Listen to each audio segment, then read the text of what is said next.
All right, so this video we're going to be doing the four-wheel drive conversion or installation, whatever you want to call it, on this 05 Arctic Cat 400 automatic. Because when I bought it, there is absolutely no front differential in there. And there you can see the drive shaft and the wiring harness and part of old CV axles still in the hubs. So the guy I bought it from, he got it from somebody else and he has no idea what happened to the front diff of this thing. But anyway, we got another diff over there I got off of eBay that everything should be good on it and it should just bolt right up. So the first thing we're gonna be doing is pulling this front fender off. Why, you may ask? Well, it's quite a few reasons. I got to get in here and check out these oil lines, make sure they are sealing up right because they look like they're leaking a little bit. Get easier access to the winch so I could take that out because that doesn't seem to be working whatsoever. Better clean the oil cooler because it was pretty stopped up. Replacing the front brake line junction unit because the brake lines at the wheels were getting rubbed in half and just completely destroyed the brake lines. So going in there and doing all that.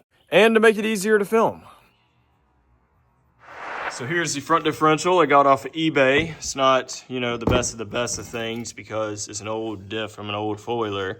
But yeah, it seems to be working everything. The diff lock, I guess this part right here broke off or something like that. But it's hard to do it with your hand, but I can do it with a pair of pliers. That part right there does move.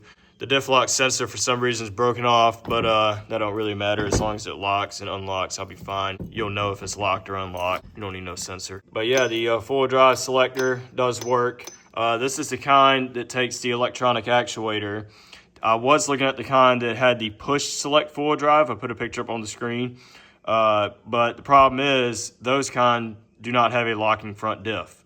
I don't know why they did that, but as far as I know, the ones with the diff lock in them have to have the electronic actuator. I'm pretty sure they're both the same final drive ratio. I think it says like 3.6 to 1 or something like that. Let's see how fun it's going to be to put this thing in here. There's probably going to be a lot of bull crap I'm going to have to take out of here.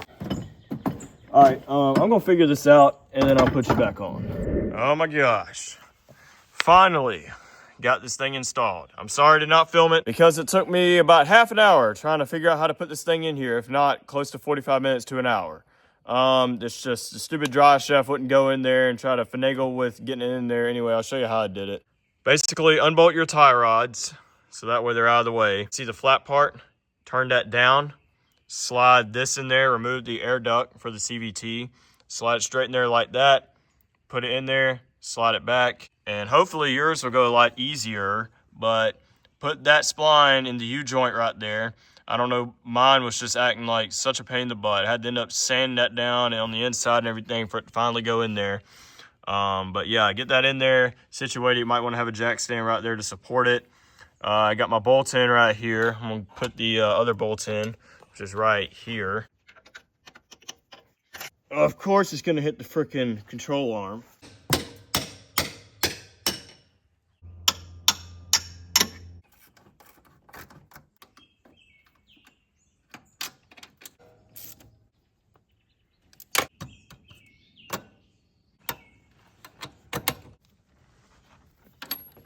Well, she's all in there now. She ain't going nowhere. Let's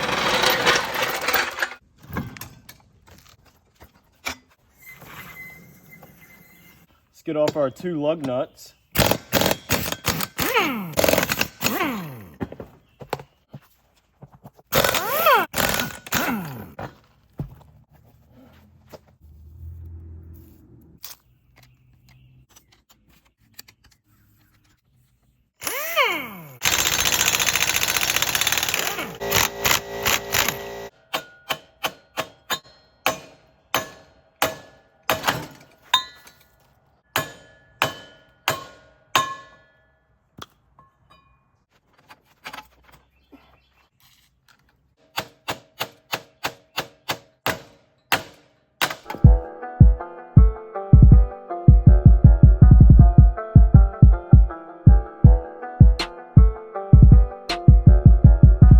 All right, so it's the next day.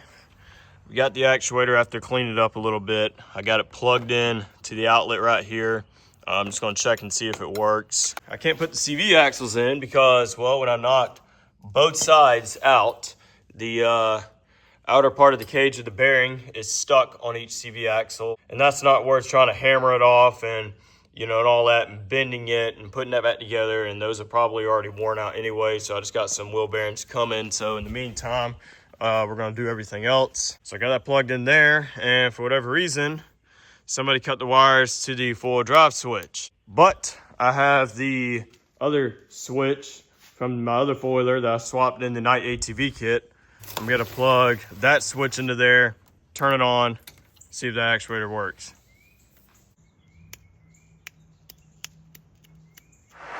Well, that one ain't working, so I swapped in my other one. Looks like the one from the manual is going in.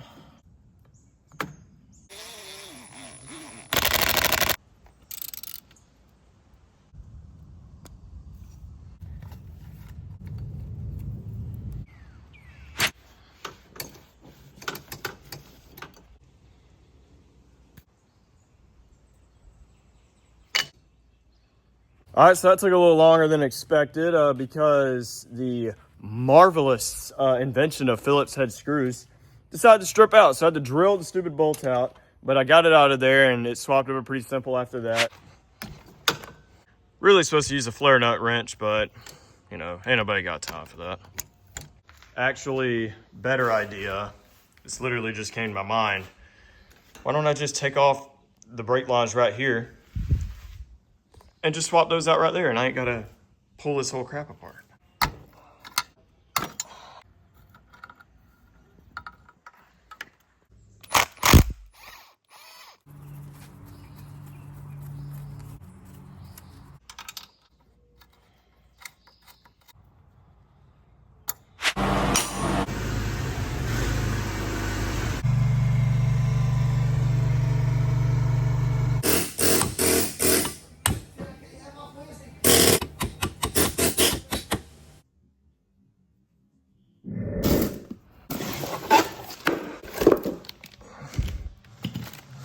All right, so we got the wheel bearings in finally. Put anti-seize around there because they did not want to come out of there, but I finally got them out of there, had to destroy them.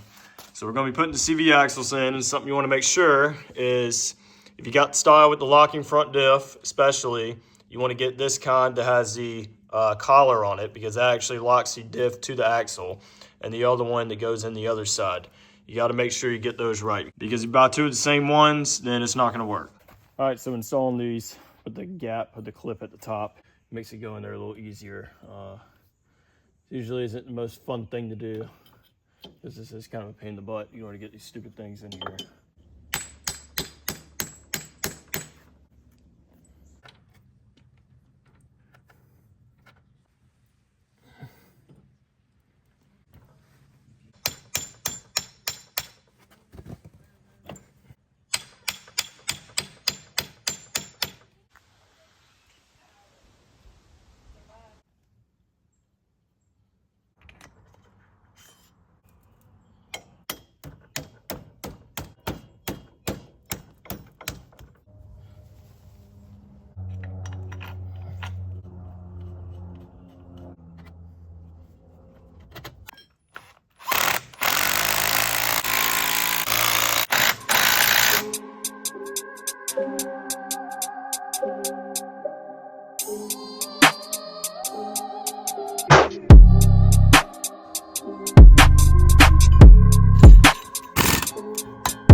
We have full drive, buddy.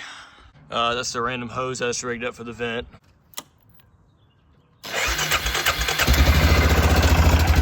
Guys, I ain't gonna lie, this thing is the most clapped out four-wheeler I really have messed with. Like, there's so many little things that are wrong with this thing.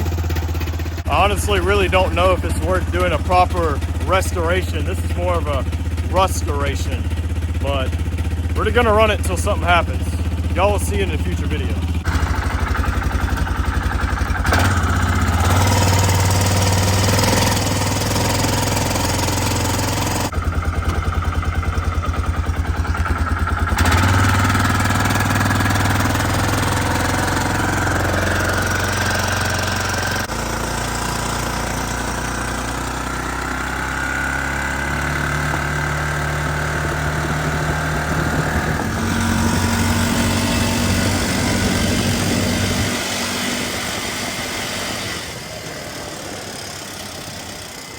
All right, so because it's kind of hard to find a perfect spot to get stuck in two-wheel drive and engage four-wheel drive, I'm gonna do the best I can here. Got this little hill with some leaves on it, so the best thing to do is go backwards and see if it works. So yeah, let's see if everything works well, or if it's gonna make a bunch of popping, cracking, braking noises.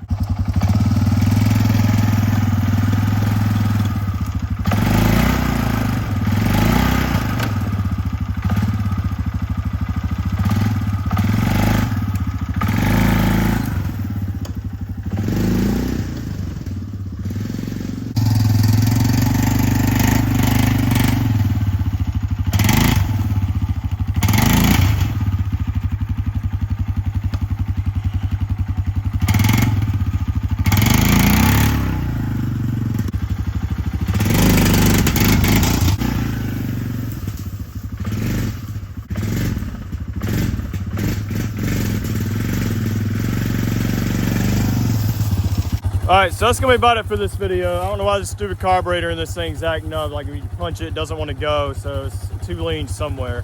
So we'll figure that out. That's the best test I can do for right now until we like go in some crazy mud pit or something like that. But yeah, as you saw, it does work. This whole four-wheeler's clapped out, like I said before, but we're just gonna run it until something happens, or if not, we'll put it all back together and try to sell it. Give me a note in the comments if you got any questions about anything, any tips you have on these things, anything I should have done better, you know, how your Arctic Cat 400 automatic is doing as well. So yeah, you guys will see me in the next one.